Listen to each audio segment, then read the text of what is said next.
Écoute-moi, s'il te plaît. Tu es comme moi. Un homo sapiens, l'homme qui pense. La vie, ce miracle dans l'univers est arrivé il y a presque 4 milliards d'années. Et nous, les hommes, il y a seulement 200 000 ans. Et pourtant, nous avons réussi à bouleverser cet équilibre si essentiel à la vie sur Terre. Écoute bien cette histoire extraordinaire qui est la tienne et décide de ce que tu veux en faire.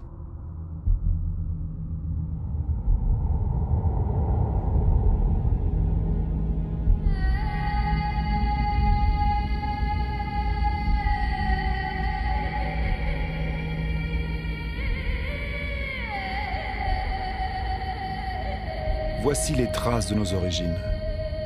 Au commencement, notre planète n'était qu'un chaos de feu, un amas de poussière agglutinée semblable à tant d'autres dans l'univers. Et pourtant, ici est né un miracle, la vie.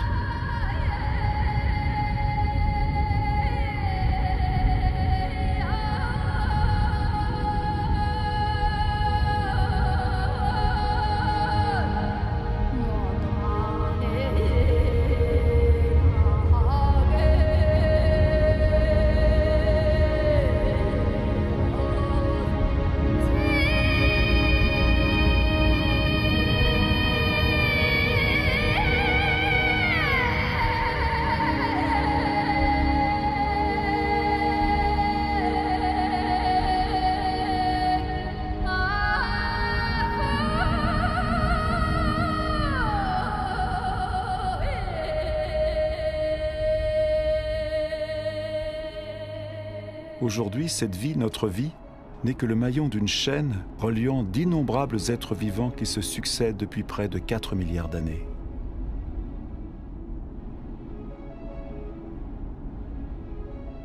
Aujourd'hui encore, les volcans continuent de sculpter nos paysages. Ils nous permettent de voir ce qu'était notre Terre à sa naissance. Un magma de roches surgissant des profondeurs, qui se fige, se craquelle, se boursoufle avant de s'éteindre pour un temps.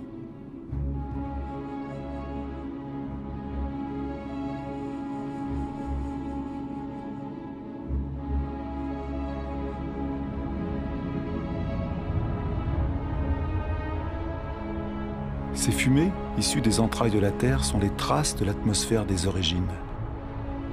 Une atmosphère dépourvue d'oxygène. Une atmosphère épaisse, pleine de carbone, chargée de vapeur d'eau. Une fournaise.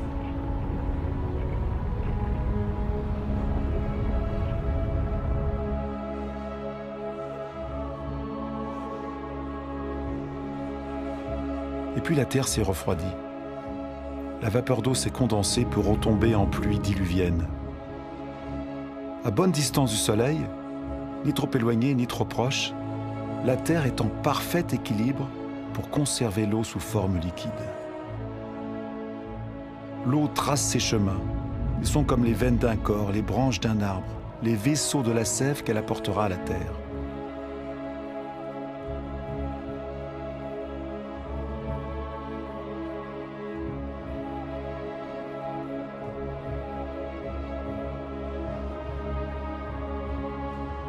Les rivières arrachent à la roche ces minéraux. Elles les apportent peu à peu à l'eau douce des océans, et les océans se chargent de sel.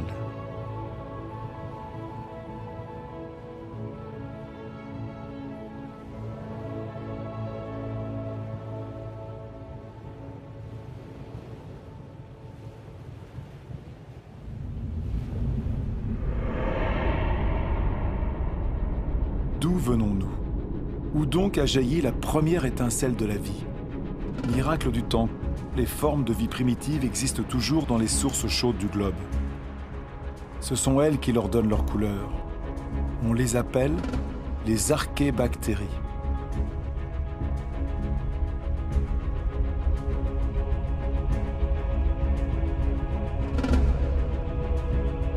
Toutes se nourrissent de la chaleur de la Terre, sauf une, la cyanobactérie ou algue bleue verte.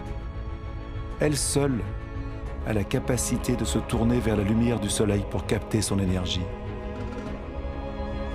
Elle est un des ancêtres majeurs de toutes les espèces de plantes d'hier et d'aujourd'hui. Cette petite bactérie et ses milliards de descendants vont changer le destin de notre planète. Ils vont transformer son atmosphère. Où est le carbone qui remplissait le ciel? Il est toujours là, mais il est emprisonné dans les roches qui couvrent la terre. Ici, s'étendait autrefois un océan peuplé de minuscules organismes. Ils puisaient le carbone dissous de l'atmosphère pour fabriquer leurs coquilles. Ces strates de roches, ce sont ces coquilles accumulées de ces milliards d'organismes microscopiques.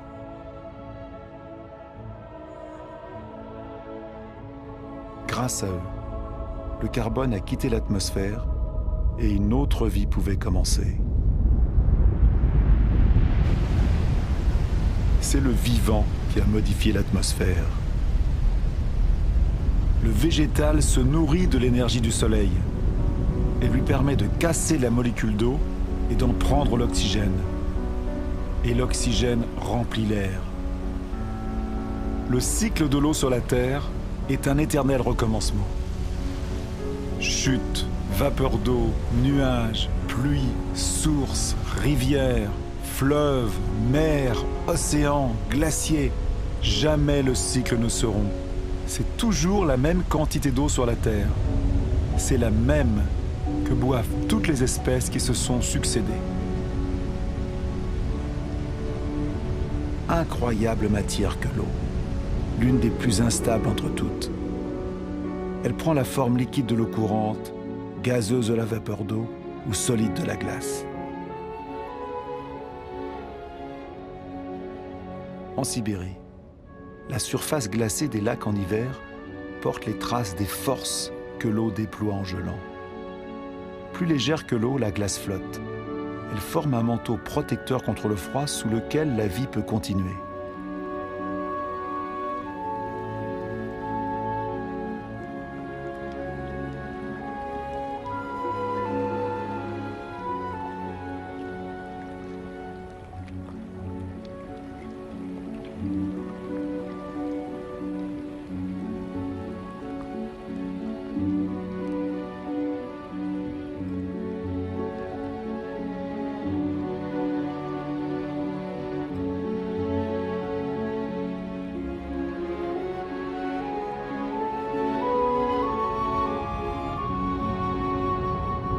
Le moteur de la vie, c'est le lien.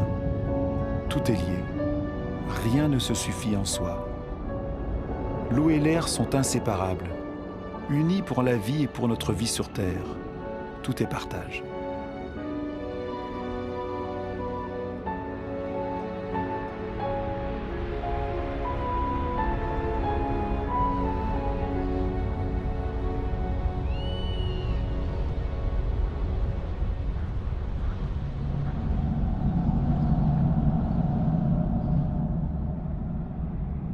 Cette lointaine tache verte, à la percée des nuages, est la source de l'oxygène de l'air.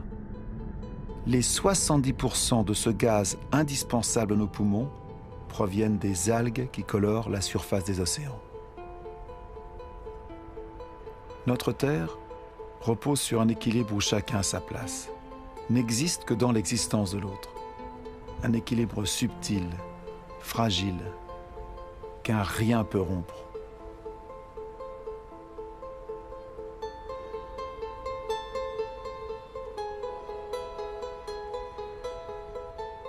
Ainsi, les coraux naissent d'un mariage, celui d'une algue et d'un coquillage. Ils couvrent moins d'1% de la surface des océans, mais ils abritent des milliers d'espèces de poissons, d'algues et de mollusques. L'équilibre de tous les océans en dépend.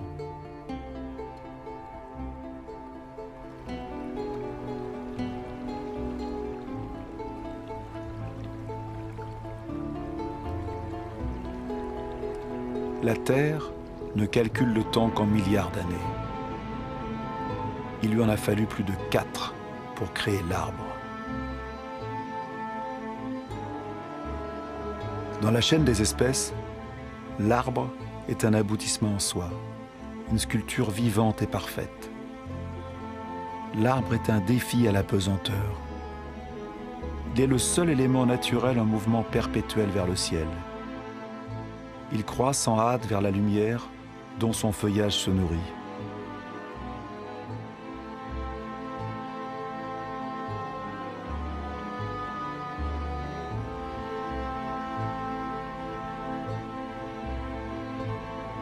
Il a hérité de cette minuscule cyanobactérie le pouvoir de capturer l'énergie lumineuse.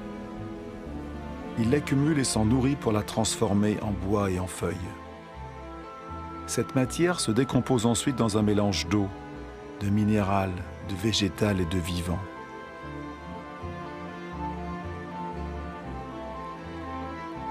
Et ainsi, peu à peu, se forment les sols.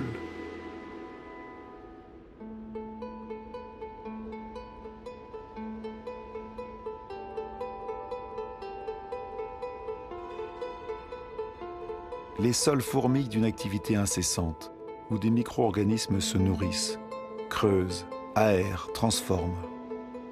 Ils fabriquent l'humus, ce manteau fertile auquel toute vie est liée sur les continents.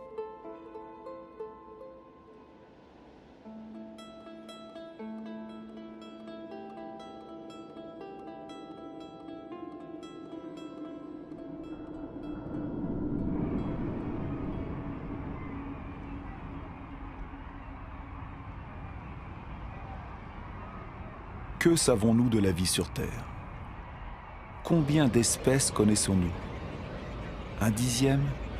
Un centième peut-être? Que savons-nous des relations qui se nouent entre elles?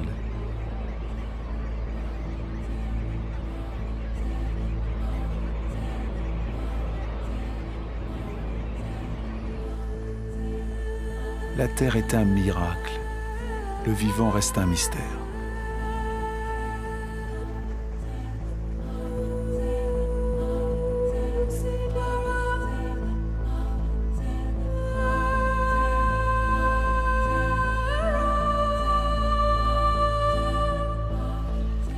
Des familles d'animaux se sont formées, soudées entre elles par des habitudes et des rites qui se perpétuent de génération en génération.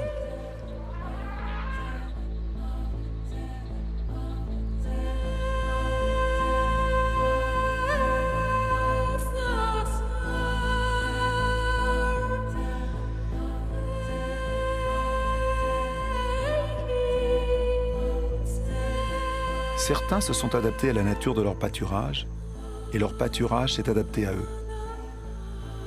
Chacun y trouve son compte, l'animal pour sa faim, l'arbre pour de nouveaux bourgeons.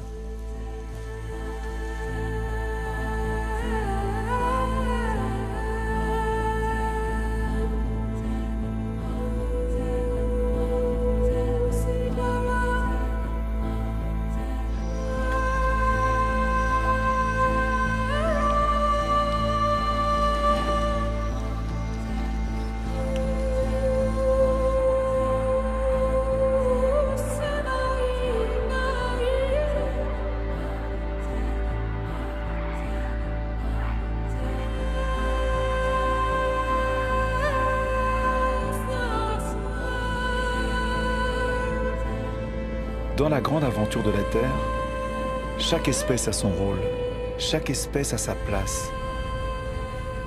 Aucune n'est inutile ou nuisible, toutes s'équilibrent.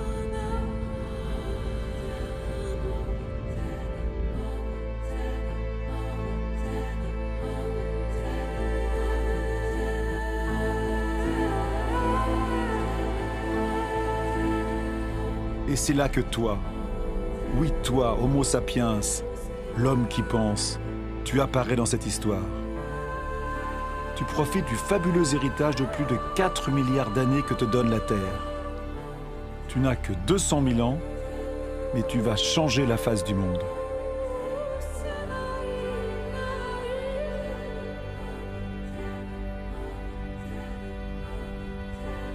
Pourtant fragile, tu vas conquérir tous les milieux, prendre possession de territoires entiers, comme aucune autre espèce ne l'avait fait avant toi.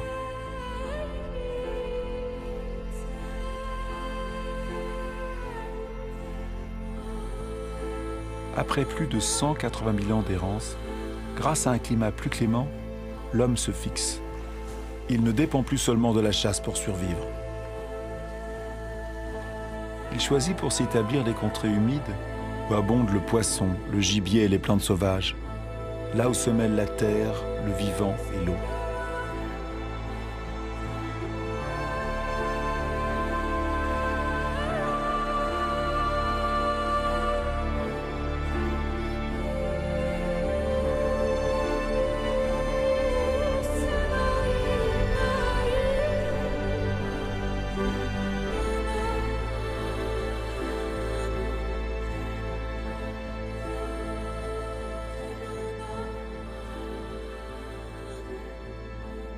Aujourd'hui encore, la majeure partie de l'humanité vit le long des côtes, sur les rives des fleuves, des rivières et des lacs.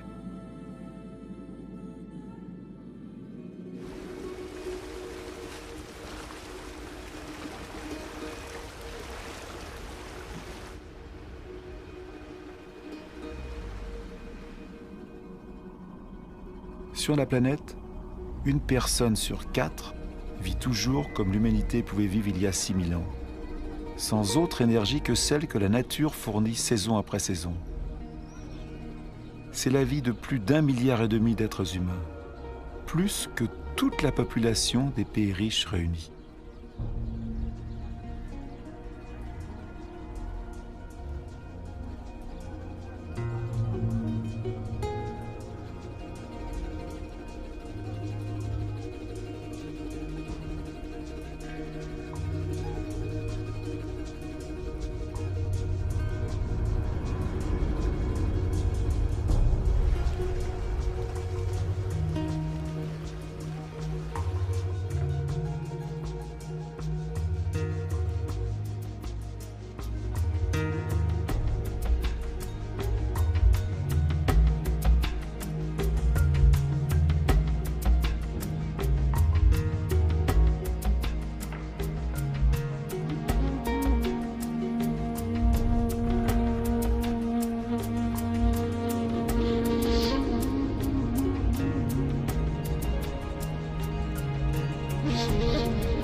Mais l'espérance de vie est courte, le labeur pénible.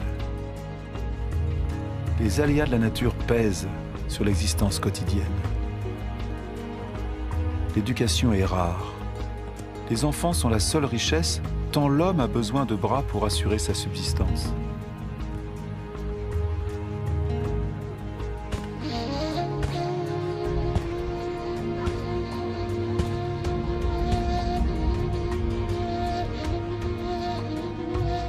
Le génie de l'homme est d'avoir toujours eu l'intuition de sa faiblesse. L'énergie physique, la force que la nature ne lui a pas donnée, il va les chercher dans l'animal qui l'aide dans la découverte de nouveaux territoires.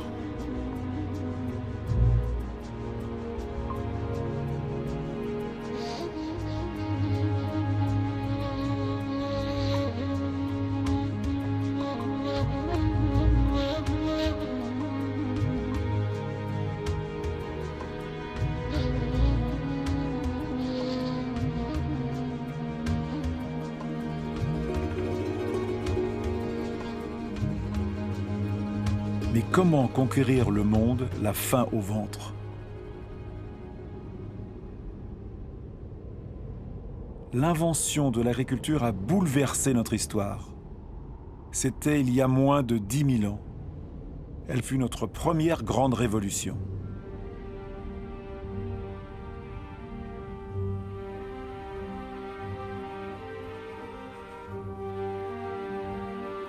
Elle nous a apporté nos premiers surplus. Et nous avons fondé nos villes et nos civilisations.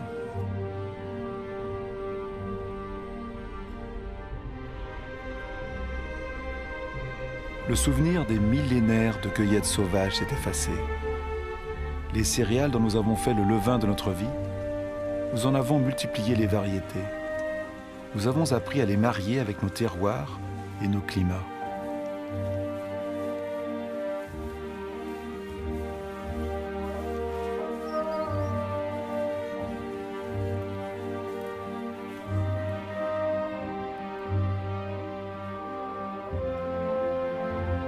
Nous sommes comme toutes les espèces sur la Terre. Notre inquiétude première est de se nourrir chaque jour.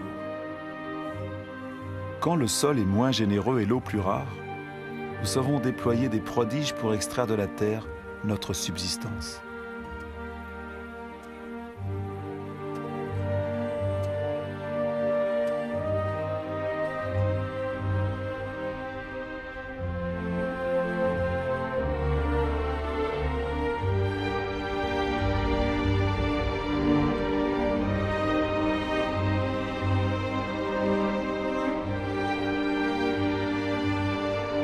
Les hommes ont modelé les espaces avec la patience et l'abnégation que la terre exige, comme un sacrifice sans cesse recommencé.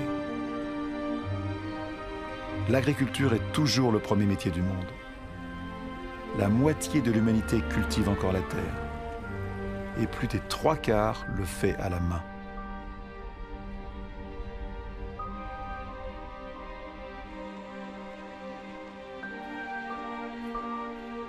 L'agriculture est comme une tradition qui se transmet de génération en génération, dans la sueur, le travail et la peine, parce qu'elle est pour l'humanité la condition même de sa survie.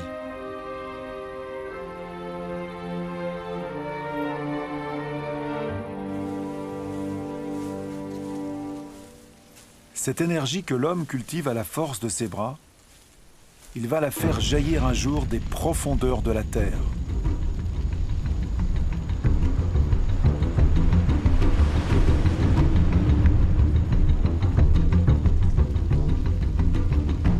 Ces flammes, c'est encore du végétal, une poche de soleil, de l'énergie pure.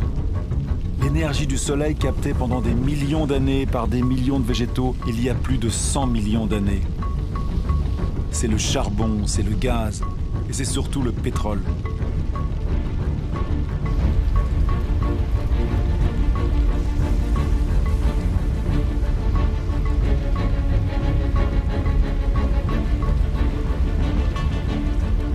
C'est cette poche de soleil qui nous a libérés du travail de la terre. Avec le pétrole, s'est ouvert le temps de l'homme qui s'affranchit du temps.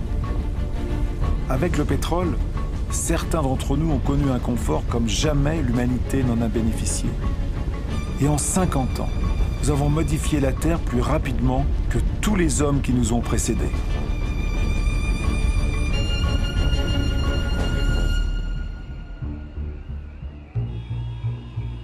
Tout s'accélère. Au cours des 60 dernières années, la population du globe a presque triplé et plus de 2 milliards d'hommes ont rejoint les villes. Tout s'accélère. Cette ville, Shenzhen, en Chine, avec ses centaines de gratte-ciel et ses millions d'habitants, était encore un petit village de pêcheurs voilà à peine 40 ans. Tout s'accélère. À Shanghai, 3000 tours et gratte-ciel ont été érigés en 20 ans. Des centaines sont encore et encore en construction. Aujourd'hui, sur 7 milliards d'humains, plus de la moitié vit dans les villes.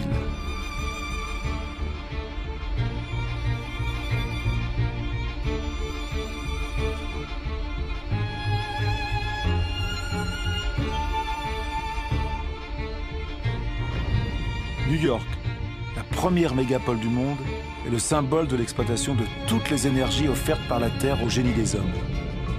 La force des bras de millions d'émigrés, l'énergie du charbon, la puissance décuplée du pétrole.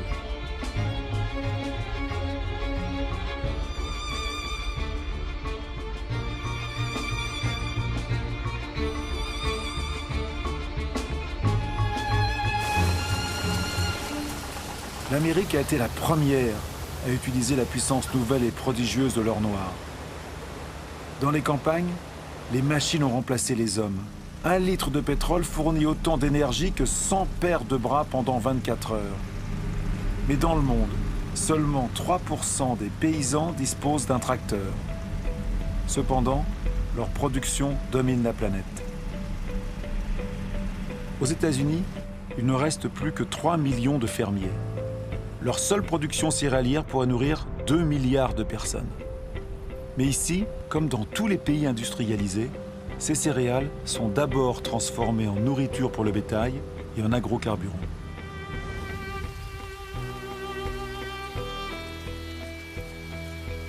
L'énergie de la poche de soleil éloigne le spectre des sécheresses qui hantaient l'agriculture.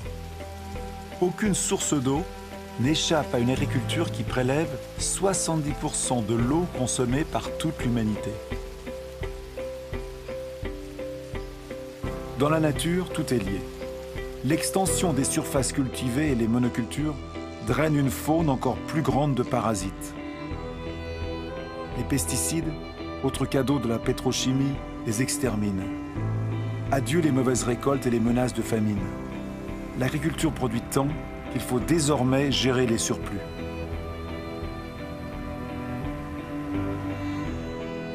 Mais la majeure partie de ces produits toxiques se disperse dans l'air, les sols, les plantes, les animaux, les cours d'eau, les océans. Ces substances sont-elles nuisibles à l'espèce humaine qu'elles ont délivrée de la faim? Ces agriculteurs, protégés par leur combinaison jaune, le savent sûrement.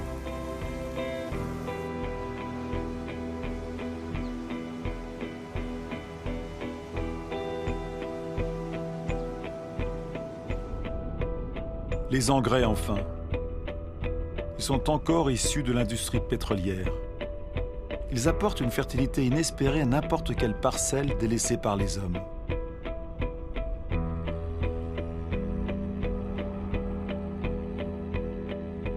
Les espèces adaptées au terroir et au climat laissent la place aux variétés les plus productives, les plus faciles à transporter.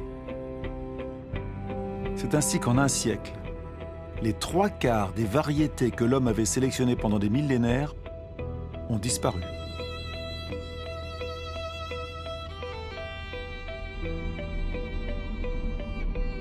À perte de vue, engrais dessous, plastique dessus, les serres du désert d'Almeria sont le potager de l'Europe. Une ville de légumes bien calibrée attend chaque jour les centaines de camions qui vont les porter dans les supermarchés.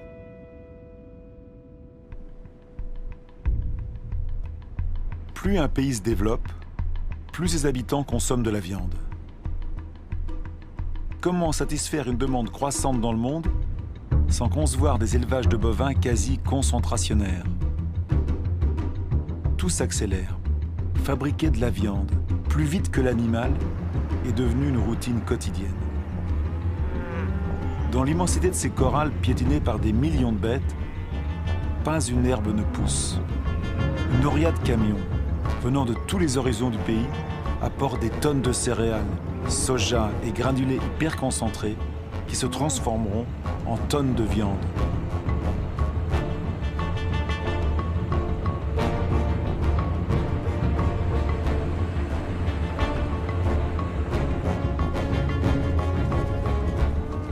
Bilan, il faut 100 litres d'eau pour produire 1 kg de pommes de terre, 4 000 pour 1 kg de riz, 13 000 pour 1 kg de bœuf, sans compter le pétrole pour sa production et son transport.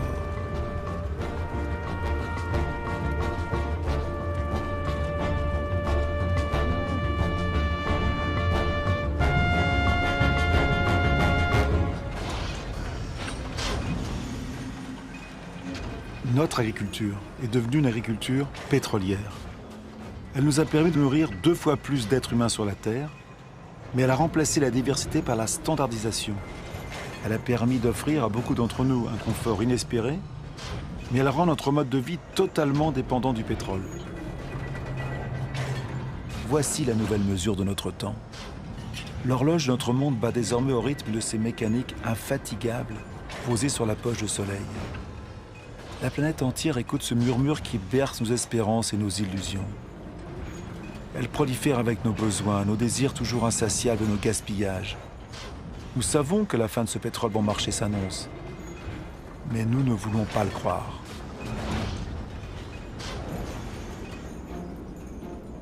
Pour beaucoup d'entre nous, le rêve américain s'incarne dans le nom d'une cité emblématique, Los Angeles. Dans cette ville qui s'étire sur plus de 100 km, le nombre des voitures est quasi égal au nombre d'habitants. Chaque nuit, s'y joue la fantastique parade de l'énergie.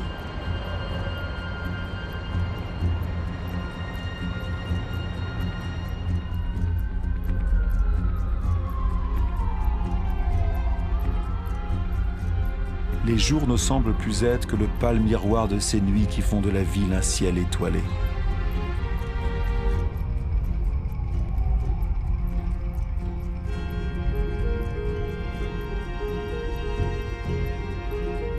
Tout s'accélère. Les distances ne se comptent plus en miles, mais en minutes. L'automobile redessine les nouvelles banlieues du chacun chez soi où des pavillons sages sont rangés sur le chandelier de rues sans issue. Ce modèle des pays bienheureux est devenu un rêve universel, propagé par tous les téléviseurs du monde. Même ici à Pékin, les pavillons standardisés ont effacé les pagodes.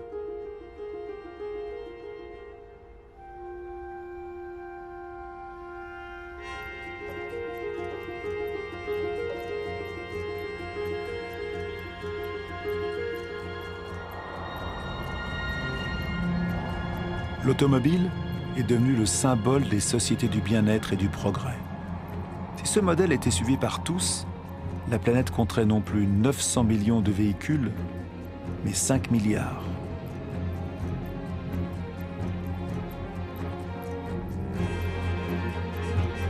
Tout s'accélère. Plus le monde se développe, plus la soif d'énergie croît. Partout des machines fouillent, retournent, arrachent à la terre les minerais enfouis dans ses profondeurs depuis sa création.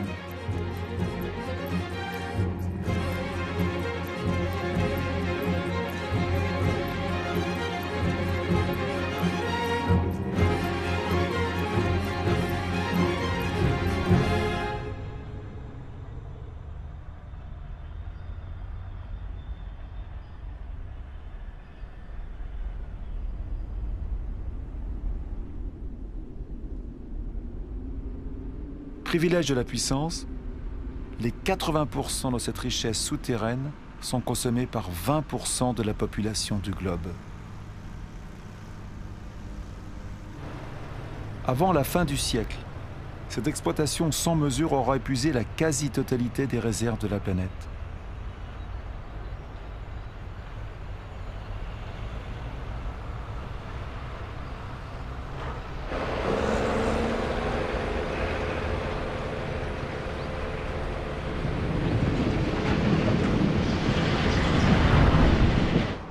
Tout s'accélère. Les chantiers navals fabriquent à la chaîne pétroliers, porte-conteneurs, méthaniers pour transporter une production industrielle mondialisée. La plupart des biens de consommation parcourent des milliers de kilomètres entre les pays qui les produisent et ceux qui les consomment. Depuis 1950, les échanges internationaux ont été multipliés par 20.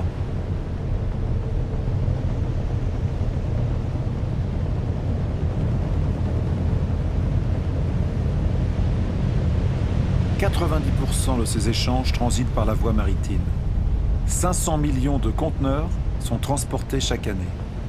Ils rejoignent les grands centres de consommation du monde, comme Dubaï. Dubaï est une sorte d'aboutissement du modèle occidental. C'est le pays où même l'impossible devient possible, comme de dessiner des îles sur la mer. Dubaï a peu de ressources naturelles.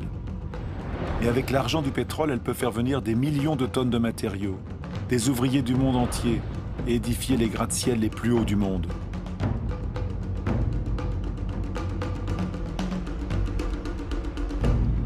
Dubaï n'a pas de champs, mais elle peut importer sa nourriture. Dubaï n'a pas d'eau, mais elle peut dessaler l'eau de mer au prix d'une énergie considérable. Dubaï a du soleil à n'en plus finir, mais elle ignore les panneaux solaires. C'est le totem d'une modernité totale devant lequel la terre entière ne cesse de s'étonner.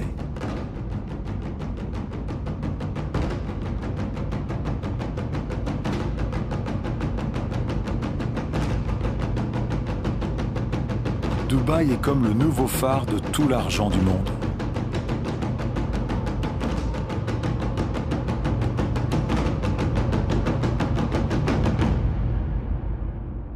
Rien ne semble plus éloigné de la nature que Dubaï, alors que rien ne dépend plus de la nature que Dubaï. Cette ville n'a fait que suivre le modèle des pays riches. Nous n'avons pas pris conscience que nous sommes en train d'épuiser ce que la nature nous offre.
Depuis 1950, les prises de pêche sont passées de 18 à 100 millions de tonnes par an, soit 5 fois plus.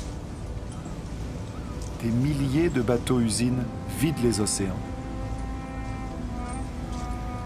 Les 3/4 des zones de pêche sont épuisées, en déclin ou à la limite de l'être. La plupart des grands poissons a disparu, faute d'avoir eu le temps de se reproduire.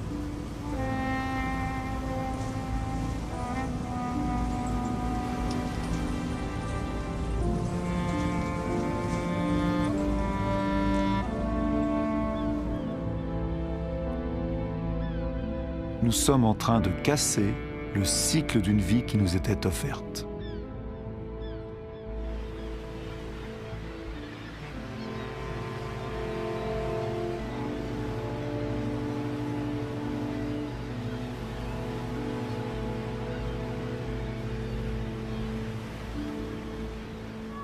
Au rythme actuel des prises, l'ensemble des ressources de pêche est menacé d'épuisement.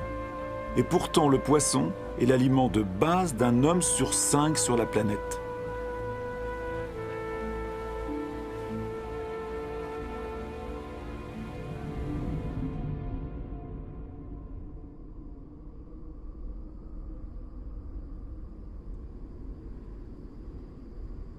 Les ressources sont rares. Nous l'avons oublié. 500 millions d'hommes habitent les contrées désertiques du monde, davantage que toute la population européenne réunie. Ils connaissent la valeur de l'eau. Ils savent aussi l'utiliser avec économie. Ici, ils dépendent de puits alimentés par une eau fossile, accumulée dans le sol lorsque la pluie tombait encore dans ces déserts. Elle a 25 000 ans.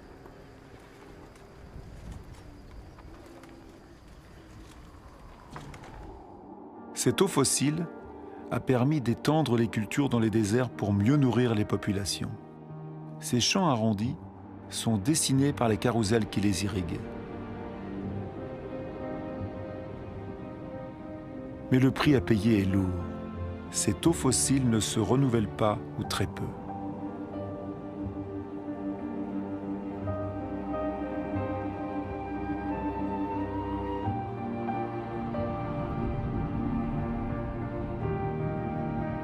En Arabie Saoudite, le rêve d'une agriculture industrielle dans le désert s'efface. Ces points clairs qui semblent posés sur un parchemin sont les traces des parcelles abandonnées. Les carrousels d'irrigation sont toujours là, l'énergie pour pomper aussi, mais l'eau fossile s'épuise.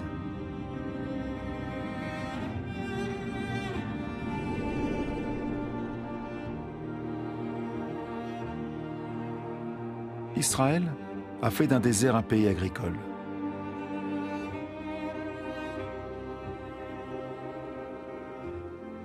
Même si ces serres sont désormais irriguées au goutte à goutte, les besoins en eau ne cessent d'augmenter avec les exportations.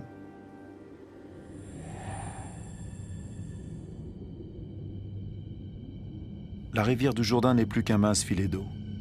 Son eau s'en est allée, en partie dans des barquettes de légumes ou de fruits, vers les supermarchés du monde.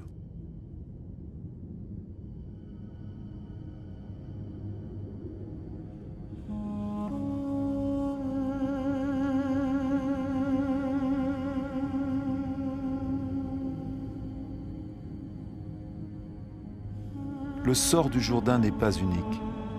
Sur la planète, un grand fleuve sur 10 n'atteint plus la mer pendant plusieurs mois par an.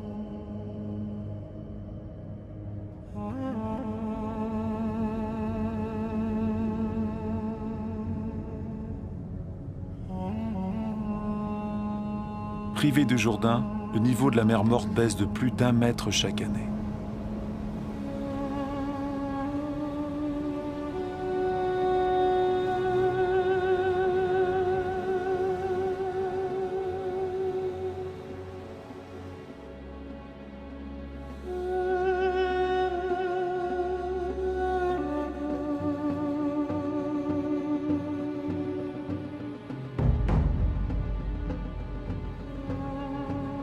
L'Inde risque d'être le pays le plus touché par le manque d'eau au cours de ce siècle. L'irrigation massive a permis de nourrir la population croissante et en 50 ans, 21 millions de puits y ont été creusés. Mais dans de nombreuses régions du pays, il faut puiser l'eau de plus en plus profondément. Dans l'ouest de l'Inde, le tiers des puits a été abandonné. Les nappes d'eau souterraines s'assèchent. Ces immenses réservoirs recueilleront l'eau de la mousson pour recharger l'eau des nappes.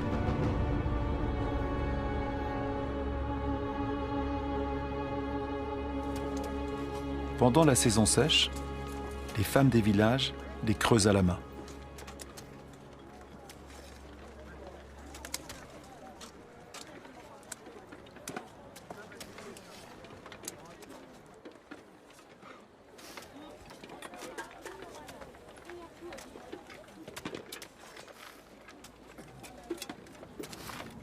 À des milliers de kilomètres, on dépense 800 à 1000 litres d'eau par jour et par personne. Las Vegas a été créé en plein désert. Des millions de personnes y vivent. Des milliers d'autres les rejoignent chaque mois. Les habitants de Las Vegas sont parmi les plus grands consommateurs d'eau au monde.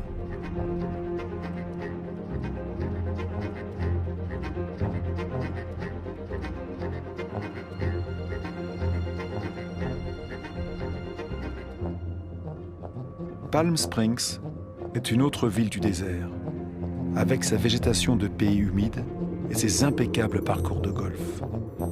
Mais combien de temps ce mirage peut-il prospérer? Combien de temps? La Terre ne peut plus suivre ce rythme effréné. Le Colorado qui alimente ces villes est l'un de ces fleuves qui n'atteignent plus la mer. Le niveau des lacs de réserve aménagés sur son cours s'effondre.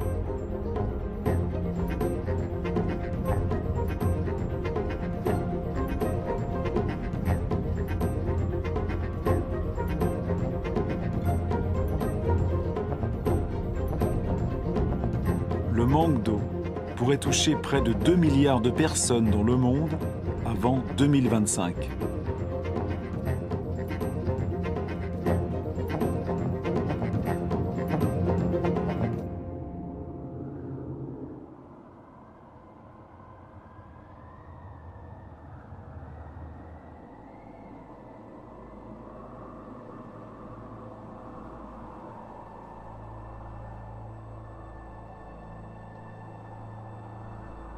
Les zones humides couvrent 6% de la surface de la planète. Sous leurs eaux calmes se cache une véritable usine où plantes et micro-organismes prennent le temps de filtrer l'eau et de digérer toutes les pollutions. Ces marais sont les milieux indispensables à la régénération de l'eau et à sa purification. Ce sont des éponges qui régulent le flux des eaux. Ils l'absorbent à la saison humide et le restituent à la saison sèche.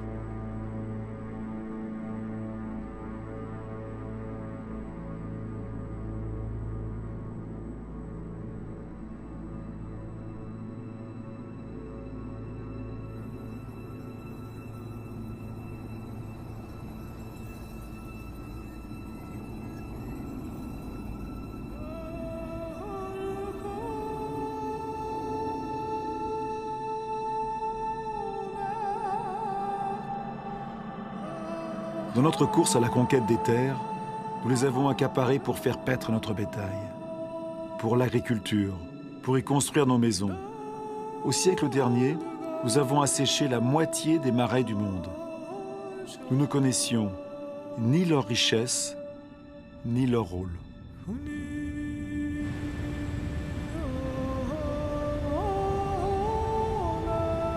Tout est vivant, tout est lié.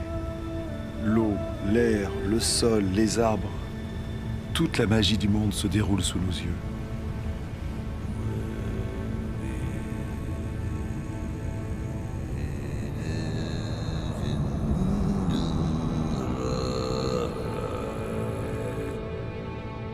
Les arbres respirent et renvoient l'eau du sol en brume légère dans l'atmosphère. Ils forment un manteau qui atténue la violence des pluies.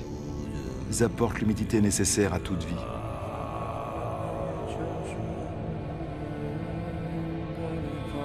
Les forêts stockent le carbone.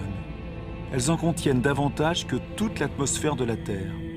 Elles sont l'une des pierres angulaires de l'équilibre climatique dont nous dépendons tous.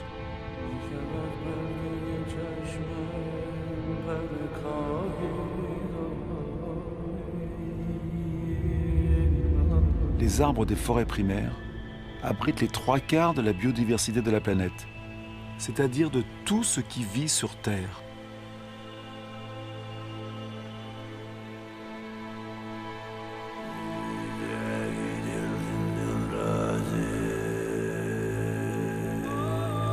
Ces forêts apportent les remèdes qui nous guérissent.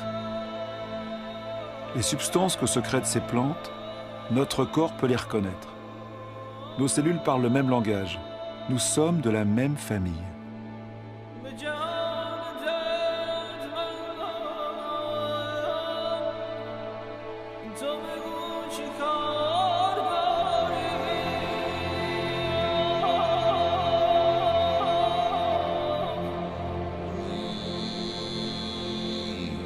Mais en à peine 40 ans, la plus grande forêt de la planète, l'Amazonie, a perdu 1/5 de sa surface.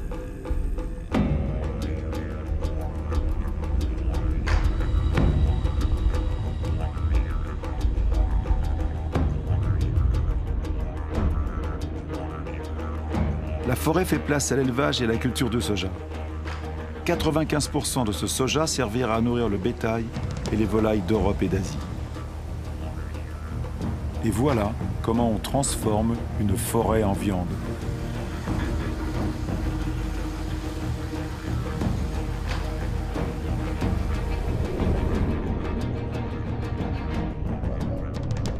Bornéo, la 4e plus grande île du monde, était couverte voilà à peine 20 ans d'une vaste forêt primaire. Au rythme de la déforestation actuelle, elle risque de disparaître totalement avant 10 ans.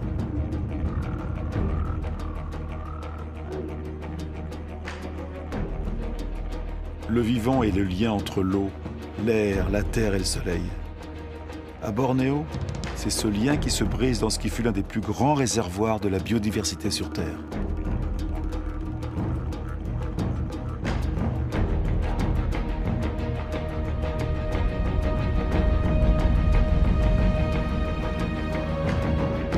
La raison de ce désastre. Bornéo s'est tourné vers la production d'huile de palme, l'une des huiles les plus productives et les plus consommées au monde. Une grande partie de l'huile de palme alimente notre demande croissante en produits alimentaires, mais aussi en cosmétiques, en détergents et de plus en plus en agrocarburants. La diversité de la forêt a fait place à une seule espèce, le palmier à huile. Pour la population locale, c'est une source d'emploi. C'est de l'industrie agricole.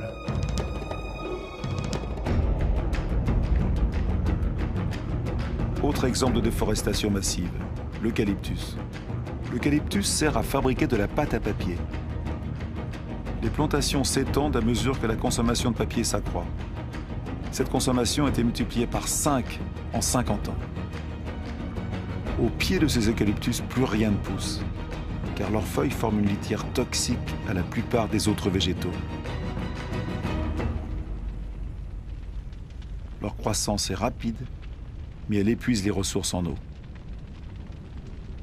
Soja, huile de palme, eucalyptus, la déforestation détruit l'essentiel pour produire le superflu. Mais ailleurs, on déforeste pour survivre.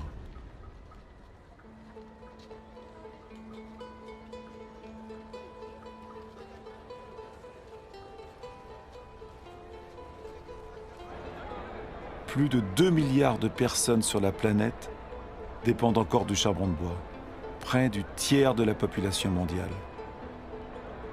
À Haïti, l'un des pays les plus pauvres au monde, le charbon de bois est l'un des principaux produits de consommation. Haïti était la perle des Antilles. Aujourd'hui, ce pays ne peut assurer sa subsistance sans l'aide de l'étranger. Sur les collines d'Haïti, il ne reste plus que 2% des forêts. Mis à nu, le sol n'est plus retenu. Emporté avec les eaux de pluie, il dévale les collines et ruisselle jusqu'à la mer. Les sols sont de moins en moins cultivables.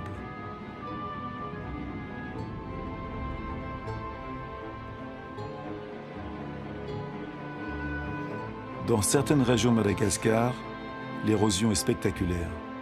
Des collines entières se creusent de plaies sur des centaines de mètres de large. Le sol est une fabrication du vivant, mince et fragile. Avec l'érosion, la fine couche d'humus qui avait mis des milliers d'années à se former a disparu.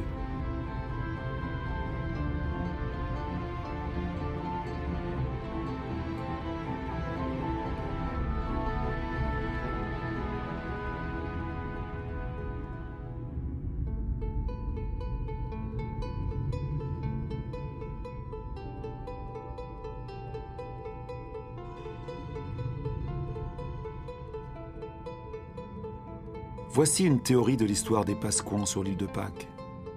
Elle peut peut-être nous amener à réfléchir. Ici, sur l'île la plus isolée au monde, les habitants ont exploité leurs ressources jusqu'au bout. Leur civilisation n'y a pas survécu.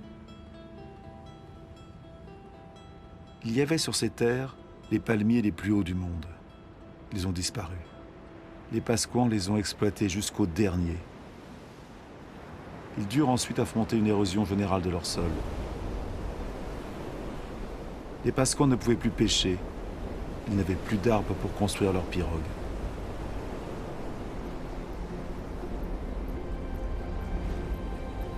Pourtant, ils furent l'une des plus brillantes civilisations du Pacifique. Des agriculteurs habiles, des sculpteurs, des navigateurs exceptionnels. Ils ont été pris dans l'étau de la surpopulation et de l'épuisement des ressources. Ils connurent les violences sociales, les révoltes et la famine. Nombre d'entre eux n'ont pas survécu à ce cataclysme.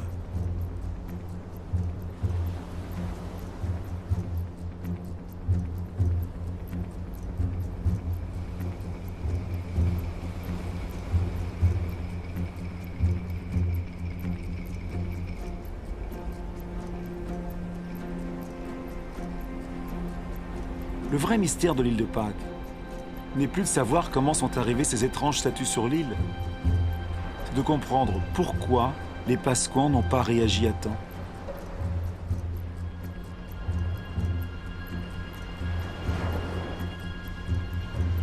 Ce n'est qu'une théorie parmi d'autres, mais c'est celle qui nous intéresse.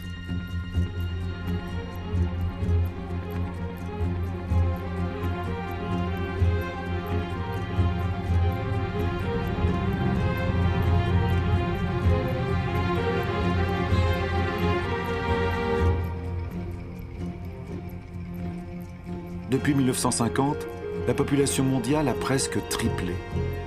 Et depuis 1950, nous avons davantage modifié notre île, la Terre, que pendant nos 200 000 ans d'histoire. Le Nigeria est le premier pays exportateur de pétrole du continent africain. Pourtant, 70% de la population vit sous le seuil de pauvreté. La richesse est là, mais les habitants n'y ont pas accès. C'est une vérité mondiale. La moitié des pauvres de la planète vit dans des pays riches en ressources. Notre mode de développement n'a pas honoré ses promesses. En 50 ans, les écarts de richesse se sont creusés comme jamais. Aujourd'hui, la moitié de la richesse mondiale est détenue par 2% des plus riches.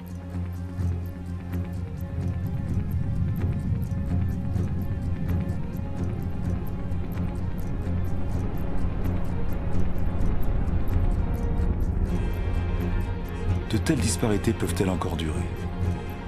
Ce sont ces disparités qui provoquent des mouvements de population dont nous n'avons pas vraiment pris conscience. La ville de Lagos comptait moins de 700 000 habitants en 1960 et elle en comptera 16 millions en 2025. Lagos est l'une des mégapoles qui croît le plus vite au monde. Ces nouveaux citadins sont principalement des paysans, contraints de fuir les campagnes à cause des difficultés économiques, de la démographie et de la disparition des ressources.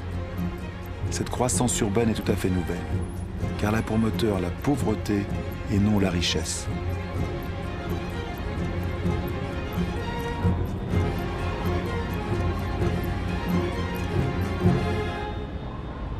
Chaque semaine dans le monde, plus d'1 million d'habitants s'ajoutent à la population des villes. Chaque semaine. Un être humain sur 6 vit aujourd'hui dans un habitat précaire, insalubre, surpeuplé, sans accès aux installations nécessaires à la vie courante eau, toilettes, électricité.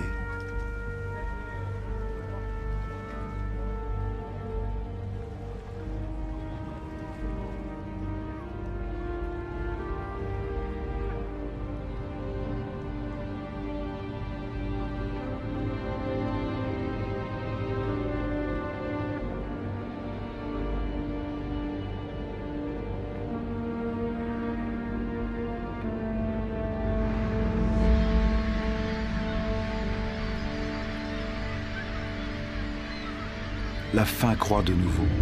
Elle frappe aujourd'hui près d'1 milliard de personnes.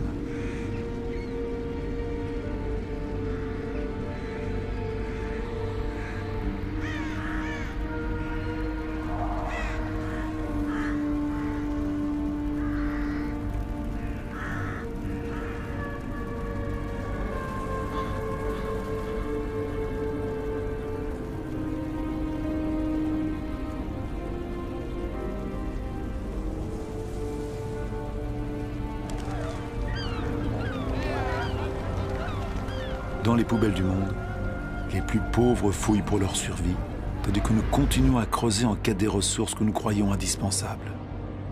Nous cherchons de plus en plus loin, dans des territoires jusqu'ici épargnés et dans des gisements de plus en plus difficiles à exploiter.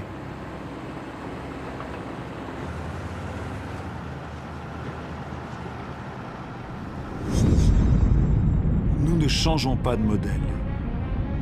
Le pétrole liquide risque-t-il de nous manquer ? Nous pouvons extraire un pétrole mélangé au sable bitumineux du Canada. Les plus gros camions du monde déplacent le sable par milliers de tonnes. On brasse, on chauffe, on décante. On dépense des millions de mètres cubes d'eau pour séparer le bitume du sable. La dépense d'énergie est colossale, mais la pollution catastrophique. Rien ne semble plus urgent que de vider toutes les poches de soleil.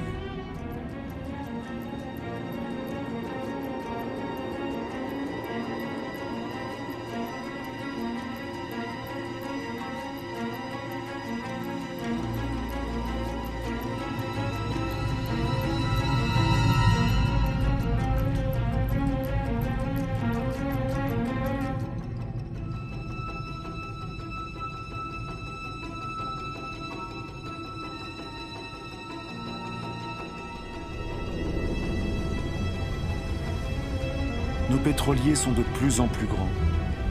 Notre demande en énergie augmente sans cesse. Nous voulons alimenter notre croissance comme un four sans fond, exigeant toujours plus de combustible.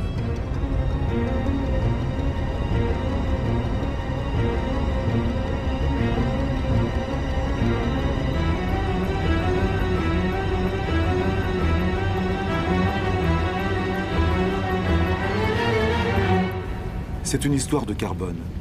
Ce carbone qui faisait de notre atmosphère une fournaise, que la nature avait capté pendant des millions d'années, permettant à la vie de se développer, nous en rejetons une grande partie en quelques décennies. L'atmosphère chauffe. L'image de ce bateau à cet endroit était impossible voilà quelques années à peine. Transport, industrie, déforestation, agriculture, nos activités rejettent des quantités gigantesques de dioxyde de carbone. Sans nous en rendre compte le moins du monde, molécule par molécule, nous avons bouleversé l'équilibre climatique de la Terre. Tous nos regards sont tournés vers les pôles. Nulle part ailleurs on ne voit mieux le changement climatique tant annoncé se réaliser. Il va vite, très vite. Le passage du nord-ouest qui relie à travers le pôle, l'Amérique, l'Europe et l'Asie se libère. La glace de la banquise arctique fond. Sous l'effet du réchauffement, la banquise a perdu 40% de son épaisseur en 40 ans. Sa surface en été se rétrécit d'année en année. Elle pourrait disparaître avant 2030. Certains disent 2015.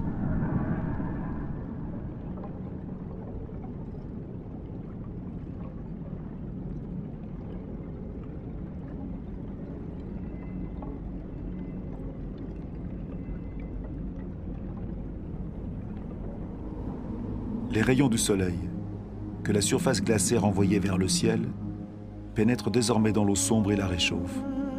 le réchauffement s'accélère.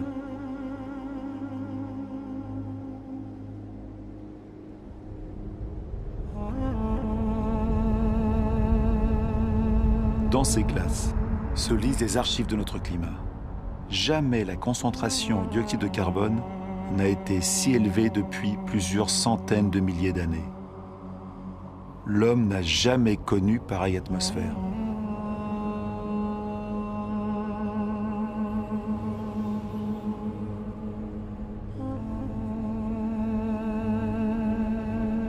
Notre exploitation démesurée des ressources menace-t-elle la vie des espèces? Le changement climatique accélère la menace. Avant 2050, le quart de toutes les espèces vivant sur Terre pourraient être menacées de disparition. Dans ces régions polaires, l'équilibre de la biodiversité est déjà bouleversé.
Autour du pôle Nord, la banquise a perdu 30% de sa surface en 30 ans.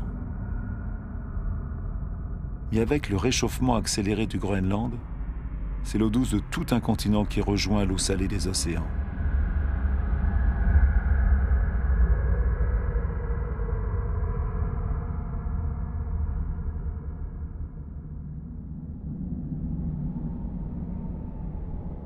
Dans ces glaces, le Groenland retient 20% des eaux douces de la planète. Leur fonte entraînerait une élévation du niveau des mers de près de 7 mètres.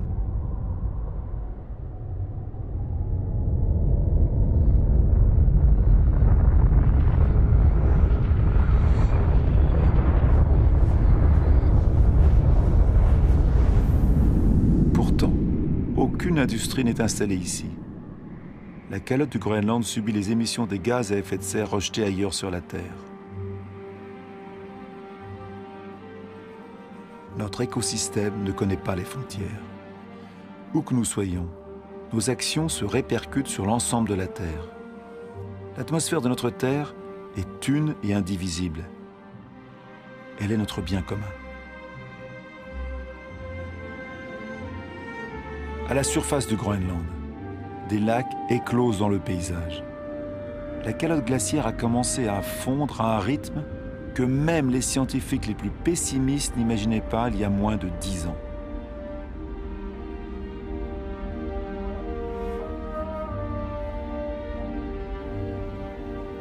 Les baies d'Yerres, ces rivières glaciaires, se multiplient, se rejoignent et crèvent la surface. On pensait que l'eau gèlerait dans l'épaisseur de la calotte. Au contraire, elle coule jusque sous la glace. Elle entraîne la calotte qui glisse plus rapidement vers la mer et se brise en iceberg.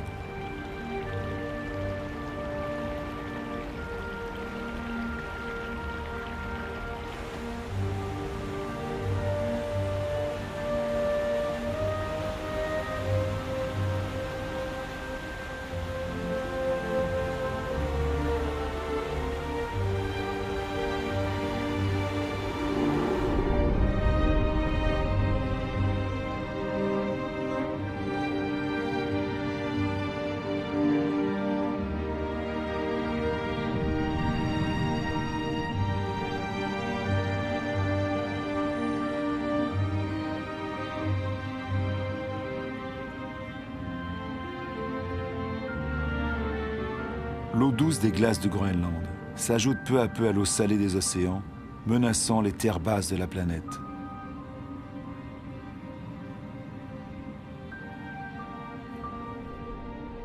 Le niveau des mers monte.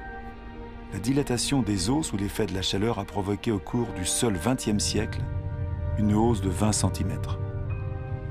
Tout se dérègle. Les coraux, par exemple, sont extrêmement sensibles au moindre changement de la température des eaux. 30% ont déjà disparu. Ils sont un maillon essentiel dans la chaîne continue des espèces. Dans l'atmosphère, les grands vents voient leur trajectoire se modifier. Le cycle des pluies est altéré. La géographie des climats change. Les habitants des îles basses, comme ici aux Maldives, sont les premiers menacés. Leur inquiétude grandit. Certains sont déjà à la recherche de nouvelles terres d'accueil.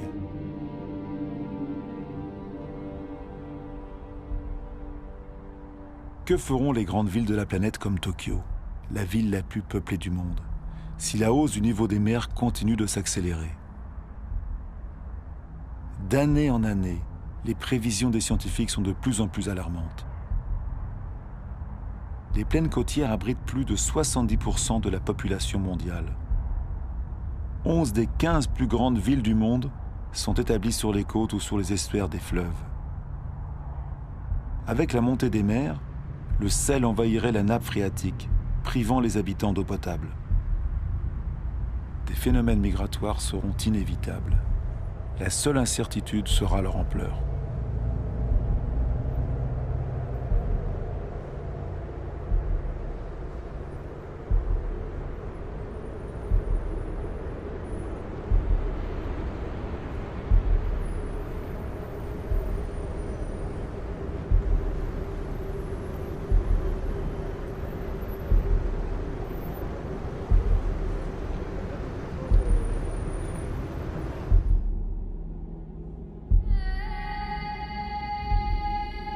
Le Kilimandjaro en Afrique a changé de visage. 80% de ses glaciers ont disparu. L'été, les rivières ne coulent plus. Les populations sont touchées par le manque d'eau.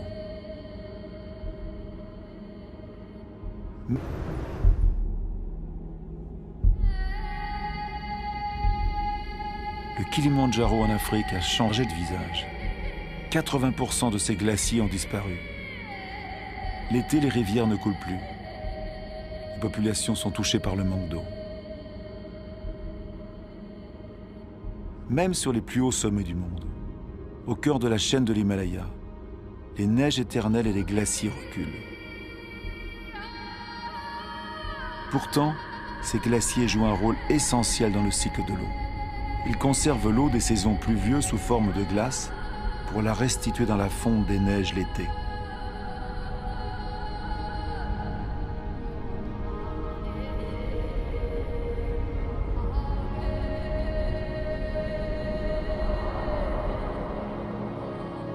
Les glaciers de l'Himalaya sont la source des grands fleuves de l'Asie. Le Gange, le Mékong, le Yangtze-Kiang, l'Indus, tous y prennent leur source. 2 milliards de personnes en dépendent pour l'eau potable et l'irrigation de leur culture, comme au Bangladesh. Situé sur le delta du Gange du Brahmapoutre, le Bangladesh est directement touché par les phénomènes qui se produisent dans l'Himalaya et au niveau des mers. Ce pays est l'un des plus peuplés et des plus pauvres du monde. Il subit déjà le changement climatique. Sous les effets des inondations et des ouragans de plus en plus intenses, un tiers de sa surface pourrait disparaître.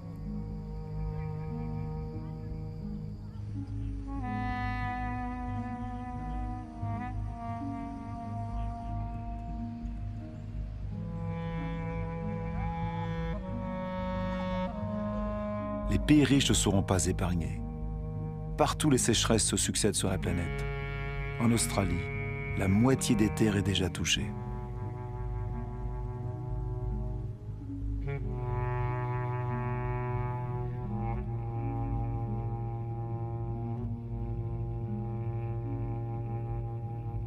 Cet équilibre climatique qui a permis notre développement depuis 12 000 ans, nous sommes en train de le compromettre.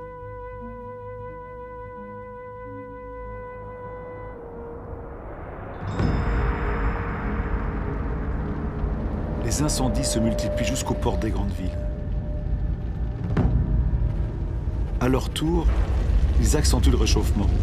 Les arbres brûlés libèrent leur carbone en masse. Le système qui régit notre climat est complètement perturbé. Les éléments sur lesquels il repose sont perturbés.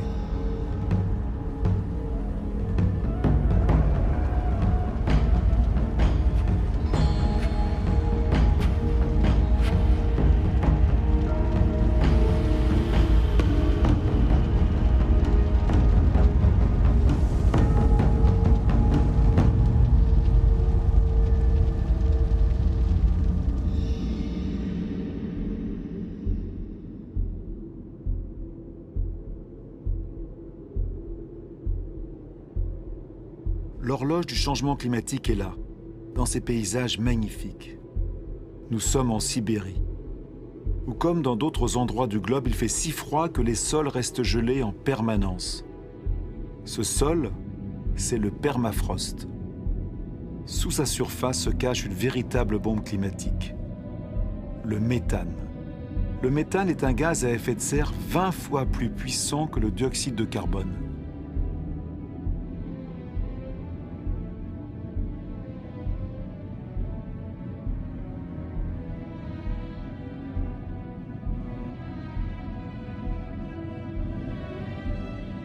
Si ce permafrost fondait, le dégagement de méthane provoquerait un emballement de l'effet de serre, dont nul ne peut prévoir les conséquences.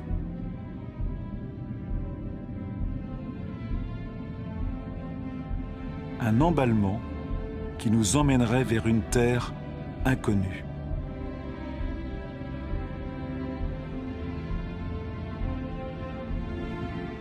Il ne reste pas plus de 10 ans à l'humanité pour inverser la tendance et éviter de franchir la frontière de cette terre inconnue qui serait désormais la nôtre.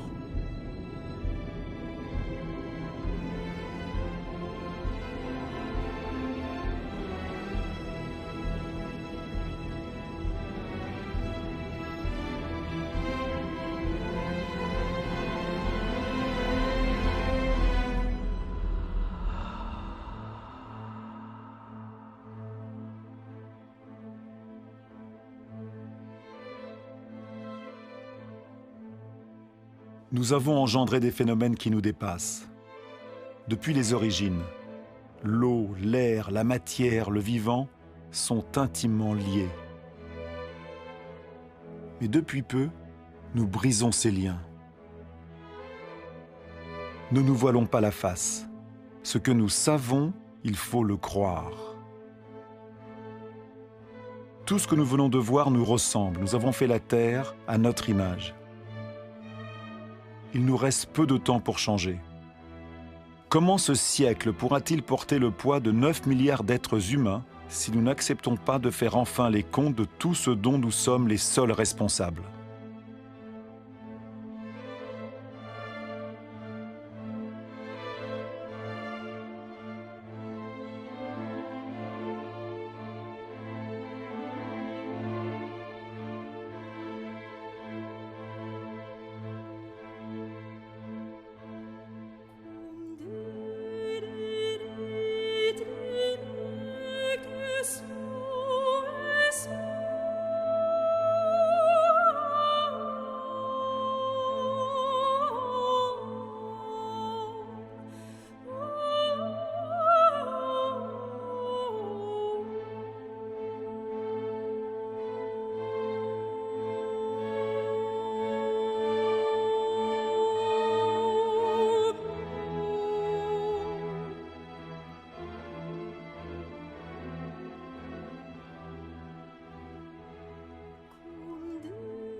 Le compte de nos actions est lourd. D'autres que nous en payent le prix sans en avoir été partie prenante. J'ai vu des camps de réfugiés, aussi vastes que des villes, jetés dans le désert. Combien d'hommes, de femmes, d'enfants laisserons-nous au bord du chemin? Faut-il toujours construire des murs pour rompre les chaînes des solidarités humaines, séparer les hommes d'autres hommes, le bonheur des uns du malheur des autres? Il est trop tard pour être pessimiste. Je sais qu'un homme, même seul, peut abattre tous les murs. Il est trop tard pour être pessimiste. Dans le monde, 4 enfants sur 5 vont à l'école. Jamais l'instruction n'a été donnée à autant d'êtres humains. Chacun peut agir, du plus pauvre au plus riche. Le Lesotho, l'un des pays les plus démunis de la planète, est celui qui investit le plus largement ses richesses dans l'éducation. Le Qatar, l'un des plus riches, s'ouvre aux meilleures universités du monde. La culture, l'éducation, la recherche, l'innovation sont des ressources inépuisables. Face aux malheurs et aux souffrances, des millions d'ONG apportent la preuve que la solidarité des peuples est plus forte que l'égoïsme des nations. Au Bangladesh, un homme a eu l'idée de créer une banque impensable. Elle ne prête qu'aux pauvres. En 30 ans à peine, elle a changé la vie de 150 millions de personnes dans le monde. L'Antarctique est un continent en ressources immenses que personne ne pourra plus s'approprier. Une réserve dédiée à la paix et à la science. Un traité signé par 49 États en a fait le bien de l'humanité entière. Il est trop tard pour être pessimiste. Les gouvernements protègent près de 2% de leur eau territoriale. C'est peu, mais c'est déjà 2 fois plus qu'il y a 10 ans. Les premiers parcs naturels ont un peu plus d'1 siècle. Ils recouvrent plus de 13% des continents. Ils créent des espaces où l'activité humaine se conjugue à la préservation des espèces, des sols et des paysages. Cet accord des hommes et de la terre peut devenir la règle et non plus l'exception. Aux États-Unis, New York a compris les services que rend la nature. Ses forêts et ses lacs fournissent l'eau potable de toute la ville. En Corée du Sud, les forêts avaient été dévastées lors de la dernière guerre. Grâce à un programme national de reboisement, elles couvrent de nouveau 65% de la surface du pays. Plus de 75% du papier est recyclé. Le Costa Rica a fait son choix entre dépenses militaires et préservation de son territoire. Le pays n'a plus d'armée. Il a préféré mettre ses ressources dans l'éducation, l'écotourisme et la protection de sa forêt primaire. Le Gabon est l'un des plus grands producteurs de bois au monde. Il a imposé la coupe sélective, pas plus d'1 arbre pour chaque hectare. Sa forêt est l'une de ses principales ressources économiques. Mais elle a le temps de se régénérer. Des labels existent qui garantissent la bonne exploitation des forêts. Ils doivent devenir la norme obligatoire. Entre producteurs et consommateurs, la justice est une chance pour tous. Quand le commerce est équitable, qu'il bénéficie à la fois au vendeur et à l'acheteur, chacun peut faire prospérer son travail et en vivre dignement.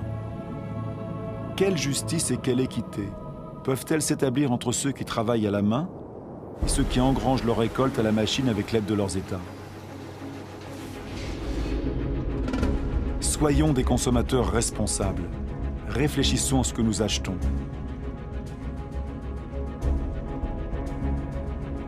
Il est trop tard pour être pessimiste. J'ai vu une agriculture à la mesure de l'homme. Elle peut nourrir la terre entière, si la production de viande n'accapare pas la nourriture des hommes. J'ai vu des pêcheurs responsables de leur prise et soucieux de la prospérité des mers. J'ai vu des maisons produisant leur propre énergie. 5000 personnes vivent dans le premier écoquartier construit au monde à Fribourg en Allemagne. Des villes s'unissent à ce projet. Bombay est la 1000e à les rejoindre. Les gouvernements de la Nouvelle-Zélande, de l'Islande, de l'Autriche et de la Suède et d'autres encore ont décidé que le développement des énergies renouvelables serait leur priorité. Je sais que 80% de l'énergie que nous consommons viennent des énergies fossiles. Chaque semaine, 2 nouvelles centrales à charbon se construisent rien qu'en Chine. Mais j'ai vu aussi au Danemark un prototype de centrale au charbon qui rejette son carbone dans le sol plutôt que dans l'air. Une solution pour l'avenir? Nul ne le sait encore. J'ai vu en Islande une centrale électrique alimentée par la chaleur de la terre, la géothermie. J'ai vu un serpent de mer posé sur la houle pour utiliser l'énergie des vagues et produire de l'électricité. J'ai vu des éoliennes dressées sur les rives du Danemark. Elles fournissent 20% de l'électricité du pays. Les États-Unis, la Chine, l'Inde, l'Allemagne, l'Espagne sont les premiers à investir dans les énergies renouvelables. Elles ont déjà créé plus de 2,5 millions d'emplois. Sur quelle terre au monde le vent ne souffle-t-il pas? J'ai vu des étendues désertiques éclatantes de soleil. Si tout est lié sur la Terre est liée au soleil, sa première source d'énergie. Ce que le végétal a fait en capturant son énergie, les hommes ne peuvent-ils le faire? En 1 heure, le soleil donne à la Terre l'énergie consommée par toute l'humanité en 1 an. Tant que la Terre existe, l'énergie du soleil est inépuisable. Il suffit de cesser de fouiller le sol et de lever les yeux vers le ciel. Il suffit d'apprendre à cultiver le soleil. Toutes ces expériences ne sont que des exemples, mais elles témoignent de l'éveil des consciences. Elles tracent les voies d'une nouvelle aventure humaine fondée sur la mesure, l'intelligence et le partage.